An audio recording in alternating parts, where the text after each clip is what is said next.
Well, that was fucking close. The Vegas Golden Knights grab a 4-3 win in overtime against the Chicago Blackhawks in Game 2, and I was worried. I'm not going to lie to you. I was worried. No Max Pacioretty in the lineup, and you have a wounded Chicago team that got beaten in the last game 4-1, and you expect some sort of pushback. But fortunately for the Vegas Golden Knights, they are able to strike first with a goal by Paul Stastny in the first period, 10 minutes and 44 seconds in. And it's a nice little back and forth play between Riley Smith and Jonathan Marsh. So that sets up the pass for Paul Stastny, who just lasers it right in front of Corey Crawford. And I actually got Paul Stastny's poster and face right behind me because in my eyes, he was the pivotal piece for Vegas winning this game, but I get ahead of myself. Paul Stastny grabs the first goal, his first postseason goal for the Vegas Golden Knights this season, and you're feeling good as a Vegas Golden Knights fan. You're up 1-0, but you can't get ahead of yourself. This is only the first period, and on the other side, you still have some very, very, very capable players, right? But the ego was satiated a little more, kids. Yes. Former healthy scratch in Game 1. Tomas Nosek activated because Max Pacioretty was out. Scores the Vegas Golden Knights' second goal, 15 minutes and 35 seconds in. And it all starts from William Carrier wrestling the puck inside the neutral zone between two other Chicago players. And once the puck is freed, Nosek just blasts one past Corey Crawford, and it's 2-0 for the Vegas Golden Knights. And it wasn't for a lack of Chicago trying. Brandon Saad and Jonathan Toews was just on their shit all throughout the first period. And I would say it was a bit unlucky for Chicago's standpoint, and Robin Lehner just doing his shit. And fortune favored the Chicago Blackhawks around the end of the first period, where Mark Stone slashes but also takes the slash, so he takes the penalty, he goes immediately to the locker room, and the panic starts setting in. You're thinking, oh my fucking God, is Mark Stone injured? Like, oh, why is this happening? This can derail the Vegas Golden Knights postseason completely. And with that thought, the Vegas Golden Knights go on their first penalty kill. And with about 38 seconds left spilled into the second period, the Vegas Golden Knights come back, and thankfully, Mark Stone is A-okay, back in the game. And yeah, Vegas kills off the penalty, but not a few minutes later, Chicago scores. And this would be the goal that really kept Chicago rolling. And Kirby Dach scoring in the second period, 3 minutes and 17 seconds in. It's a really interesting puck that bounces off Robin Lehner's body, and Dach scores off the rebound. And this young cat is somebody that I've been very worried about, and he goes ahead and scores, makes a goal, goal deficit only 1 for the Chicago Blackhawks. And I just thought to myself, oh man, if Dach scores, this could be a problem. If Kubalik does some shit, it could be a bigger fucking problem.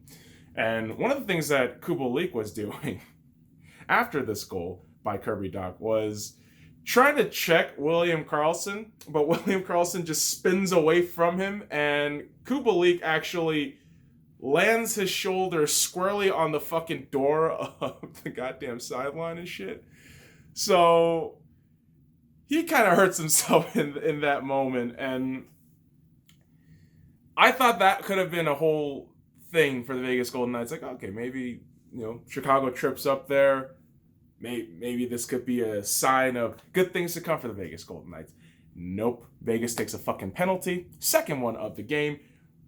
Holden for slashing. And this time Chicago, on their second power play attempt, capitalizes. And it's none other than Kubalik. Second period, 12 minutes and 9 seconds, and 7 seconds in, I apologize, boys and girls, where a mediocre screen by Alec Martinez and Robin Lehner just completely missing the puck by, I would say, 1 inch. And this isn't a puck, this is actually a headphone holder. Actually, the puck's here, but I don't want to fucking reach, right? I don't like how Robin Lehner did on that goal. But no need to spite him, because the goal goes in. Kubalik gets his. I mean, good Lord, this kid has been absolutely unbelievable since the playoff qualifiers, and he gives life to the Chicago Blackhawks, tying the game in the second period. And as a Vegas Golden Knights fan, you're worried that you probably ruined any sort of momentum the Vegas Golden Knights can generate. But thankfully, Vegas is given a chance on the power play, where Kemp was holding, wanted to copy Holden's style of penalty. I mean, technically it was a slashing, so I mean, I'm just going off the goddamn name of Holden and holding. But weird oxymoron, not oxymorons, motherfucking homonyms and shit aside, the Vegas Golden Knights had a power play opportunity, right?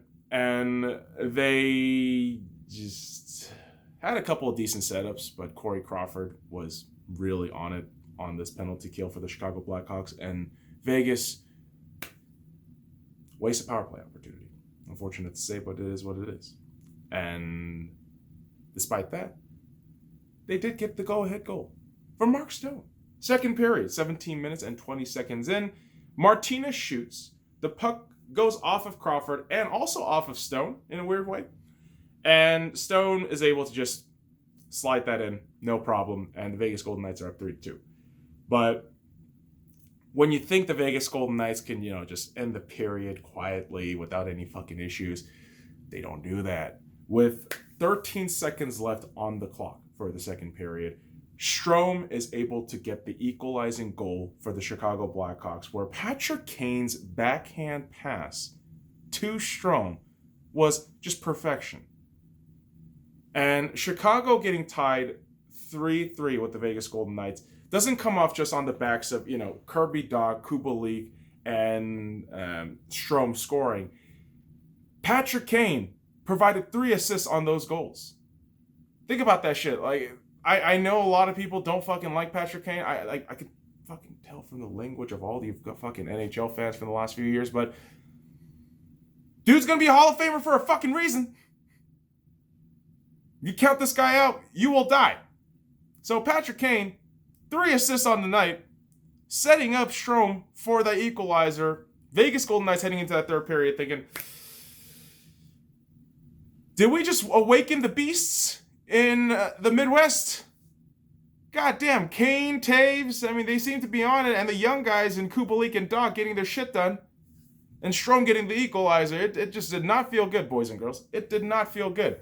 And what was kind of worse was Tomas Nosek, the very healthy scratch that was inserted into the lineup for Max Pacioretty's absence, was out by the start of the third period. And Uncle Petey De Pablo had to just kind of feng shui the lineup a little bit. And man, I thought the third period was absolutely intense and insane. But the highlight for me for the third period was Corey Crawford. The man made 16 saves in that period alone. And it's a testament to how great of a goaltender he is. But it's also a very interesting testament to how Vegas's offense just kind of petered out in that third period, where they were bringing the heat. They were really trying to fucking end the goddamn game, especially within the last 40 seconds, where you see Mark Stone, Shea Theodore, all these cats just kind of put their stamp on the goddamn game. But it didn't work. Didn't work. And you head into overtime, where, man, boys and girls, you remember the last actual fucking round 1 overtime we were at? You remember that shit? It was 4-4 in San Jose. So I was worried. I was definitely worried. Heading into overtime 3-3. I've seen what these fuckers do in overtime. Oh, by the way, it wasn't just Game 7. It was Game 6 as well. That shit you lost in overtime in Las Vegas. I was there. So in a playoff setting, I'm already nervous about overtime. And Strome, who had the equalizer in the second period, almost had the fucking goal in the overtime period. Post, hit, and you just, sigh of relief. You still have a chance.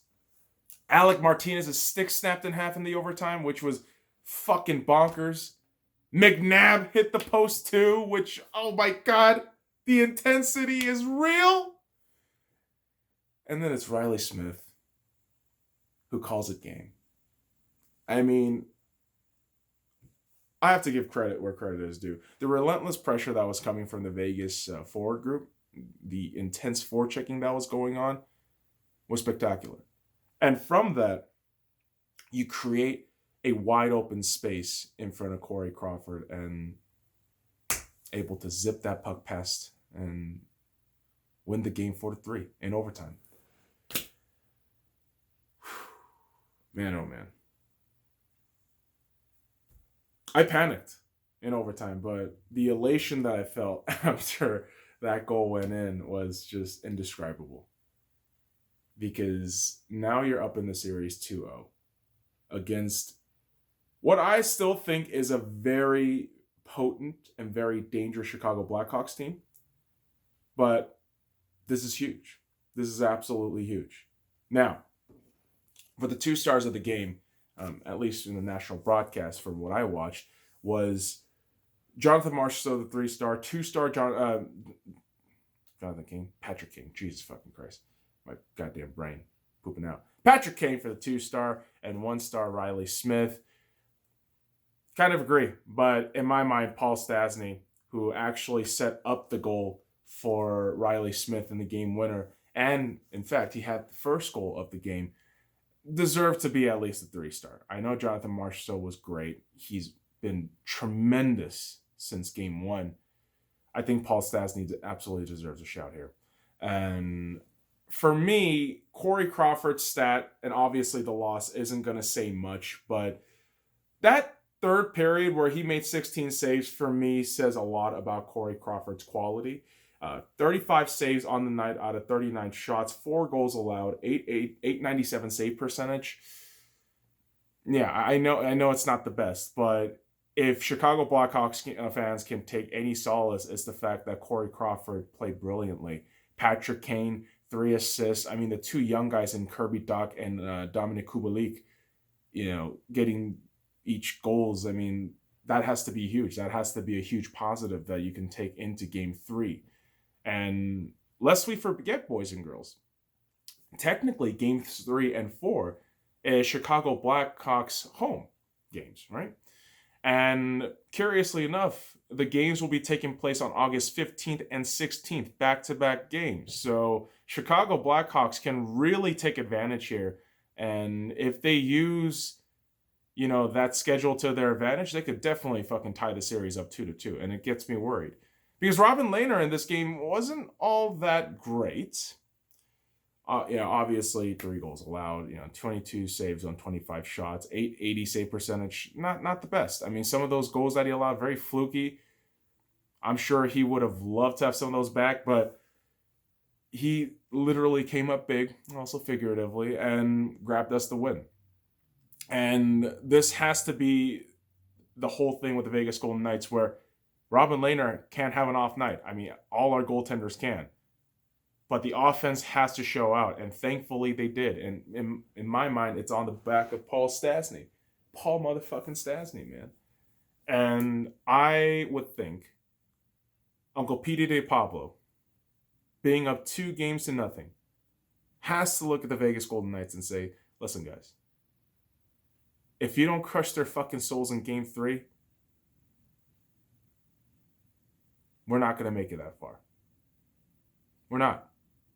If you don't have the crusher mentality in game 3 to put yourselves up 3-0, it's going to be a very, very tough series. And I'm always looking at it from a very cynical side. If you don't win a game being up 2-0 to make it 3-0, you're potentially tripping yourself.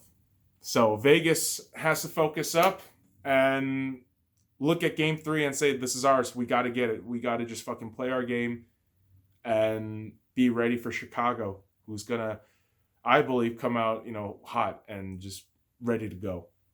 Patrick Kane seems to be up. I think the only thing for Chicago is Jonathan Toews. Once Jonathan Toews just gets that one goal, I think Chicago is just going to awaken, and Vegas can face a huge fucking problem down the line. So I'm hoping the Vegas Golden Knights can grab that game 3 win, but it will be tough. It will be tough. Can't get cocky, kids. I know last season round one. I got real cocky by game 5. Vegas is up 3-1. I thought, okay, there's no fucking way we're going to lose this shit. And the Vegas Golden Knights went ahead and blew a 3-1 series lead. So I'm going to be a little more conservative this time around, boys and girls. So hopefully, Vegas Golden Knights coming back on Saturday can get the job done. So go Knights, go. Boys and girls, follow all the links in the description below. Like, comment, subscribe for more daily contents. All that good shit here for more hockey and more other bullshit.